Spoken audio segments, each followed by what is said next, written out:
You have probably brushed dew off a tent or a windshield and thought nothing of it. Just moisture, a minor annoyance before your coffee. But that thin film of water is a clue. The air around you right now is carrying drinkable water. Not underground, not frozen at the poles, just floating overhead every night for free. Catching it doesn't take a power plant. In some of the driest places on Earth, people have done it with little more than mesh, rope, and gravity. This is Hidden Fix Lab. And today we're tracing that idea from ancient deserts to modern labs to figure out why almost nobody uses it.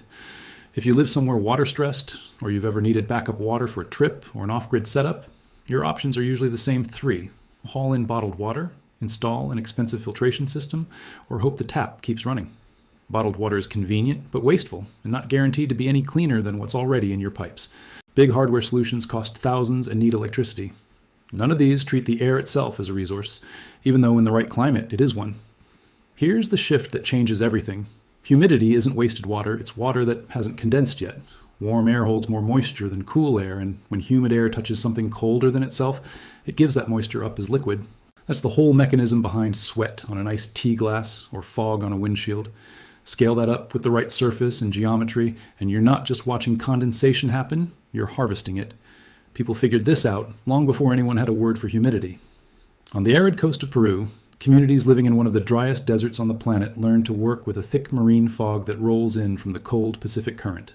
Archaeological research in the region has pointed to hillside stone alignments and shallow basins that may have helped direct condensing fog moisture toward usable collection points, part of a broader Andean pattern of working with fog rather than fighting a rainless climate. Even more striking is a documented case from the Canary Islands. On the island of El Hierro, indigenous islanders are recorded in early Spanish colonial accounts, relying on a single sacred laurel, known to history as the garway tree, whose dense canopy combed moisture out of near-constant ocean mist and dripped it into stone cisterns below. When Spanish forces later felled the tree, it was treated as an act of conquest in itself because the water it represented was that central to survival on an island with almost no permanent streams. But the most refined version of this trick isn't ancient engineering, it's an insect. In the Namib Desert along the coast of Namibia, where rainfall is close to non-existent, a small darkling beetle survives by climbing a sand dune before dawn, facing the ocean wind and tilting its body upward. Research published by scientists Andrew Parker and Chris Lawrence in the early 2000s examined the beetle's shell and found alternating patterns of water, attracting bumps and wax-coated water-repelling channels. Fog drifting across its back collects on the bumps, merges into droplets, and rolls down the waxy grooves straight to its mouth. It isn't drinking rain, it's drinking fog, using nothing but surface chemistry and body angle. That discovery didn't stay academic. It kicked off biomimicry research into fog harvesting mesh and coated surfaces modeled on that bump and channel structure. And in places without labs or grant funding, people had already reached similar solutions on their own.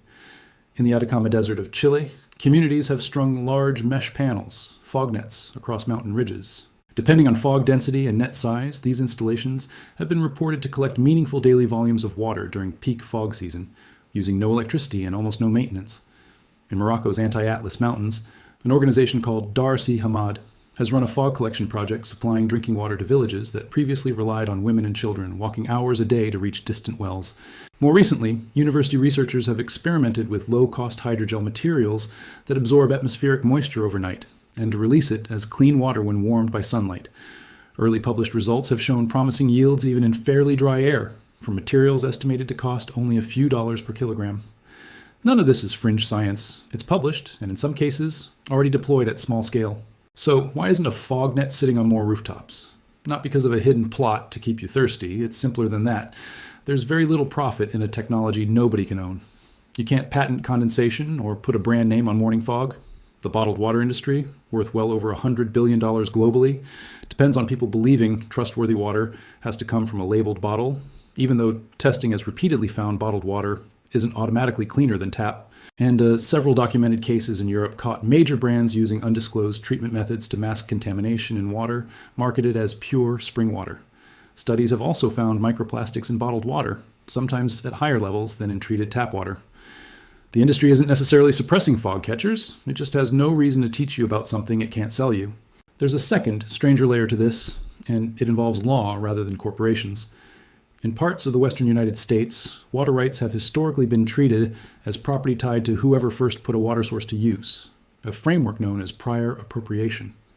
Taken to its extreme, some regulators interpreted this to mean rain falling on your own roof was already legally claimed downstream, which is how simple rainwater collection was once restricted or permit only in states like Colorado and Utah, and how at least one Oregon landowner was prosecuted for building catchment ponds on his own property. Most of those laws have since eased, but the underlying assumption in many places is still that water belongs to a system first and an individual second. None of that changes the physics, and none of it should stop you from trying this yourself safely. If nighttime humidity in your area regularly climbs above roughly 40%, a basic tarp condenser works well. Stretch a camping tarp at a slight downward angle between two anchor points, position a clean container under the lowest corner, and let the tarp radiate heat overnight until it's colder than the surrounding air. Moisture condenses on the underside and drips into your container by morning. If you live somewhere with regular fog rather than rain, a simple fog net, a taut panel of fine mesh oriented directly into the prevailing wind with a gutter along the bottom edge, can passively collect water day after day at very low cost.